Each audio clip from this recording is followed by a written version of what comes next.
കായലിൻ്റെ ഒറ്റ നടുക്കായിട്ടൊരു കള്ള് ഷാപ്പ്. നമുക്ക് ഇന്ന് അവിടെ വരെ പോയാലോ? വാ, പോയി നോക്കാം. ഈ സ്ഥലം വരുന്നത് നമ്മുടെ സ്വന്തം ആലപ്പുഴയിലാണ്. ആലപ്പുഴയിലെ കുട്ടനാടിനെ കുറിച്ച് ഞാൻ പ്രത്യേകിച്ച് പറയണ്ടല്ലോ. ചുറ്റും വെള്ളം കയറി കിടക്കുന്ന സ്ഥലം. നമ്മൾ അവരുടെ അടുത്ത് വിളിച്ച് പറഞ്ഞിട്ടായിരുന്നു വന്നത്. നമ്മൾ വന്നപ്പോൾ തന്നെ അവരൊരു ബോട്ട് അയച്ചു.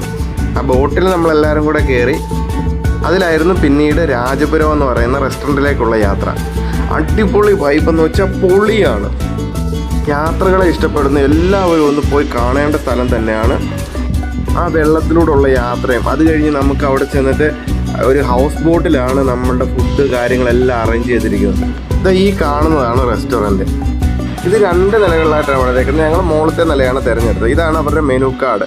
ഈ മെനു ഇല്ലാത്ത കുറേ ഐറ്റംസ് അവർക്ക് സ്പെഷ്യൽ കാണാം. അത് ചോദിച്ചതിന് ശേഷം ഓർഡർ ചെയ്യുക. എനിക്ക് ഇവരുടെ മെനു കാർഡിലുള്ളതിനെക്കാട്ടും ഇഷ്ടപ്പെട്ടത് അവരുടെ മെനുവിൽ ഇല്ലാത്ത സാധനങ്ങളായിരുന്നു. അതെല്ലാം സ്പെഷ്യൽ സാധനങ്ങളാണ്. ഞങ്ങളെല്ലാം ഓർഡർ ചെയ്തതിന് ശേഷം ലാസ്റ്റ് ഒരു കരിമീൻ പൊള്ളിച്ചോട് ഓർഡർ ചെയ്തു. അതാണ് പറയേണ്ട, ഒരു രക്ഷയില്ലാത്ത സാധനം. പൊള്ളി ടേസ്റ്റുമാണ്. ഇവിടുത്തെ ഫുഡ് ന്യായം ക്വാണ്ടിറ്റിയും ഉണ്ട്, ക്വാളിറ്റിയും ഉണ്ട്. പിന്നെ ആംബിയൻസിൻ്റെ കാര്യം പറയുകയേ വേണ്ട. ഫുഡെല്ലാം കഴിച്ച് കഴിഞ്ഞിട്ട് നമ്മൾ തിരിച്ച് ഒരു ഓപ്പൺ ബോട്ടിലായിരുന്നു വന്നത്. അതാണേലും അടിപൊളിയായിരുന്നു. നമ്മൾ ഇറങ്ങിയപ്പോഴത്തേനൊരു സന്ധ്യ ആയിരുന്നു. അപ്പോഴത്തേന് അതിൻ്റെ ആ ഒരു പറയാൻ പറ്റത്തില്ല, എന്നാ വൈബാണ്. നിങ്ങൾ കണ്ട് തന്നെ അറിയുക, നേരിട്ട് പോയി എക്സ്പീരിയൻസ് ചെയ്യുക. ഈ ബോട്ടിനൊന്നും പ്രത്യേകം ചാർജ് ഇല്ല കേട്ടോ.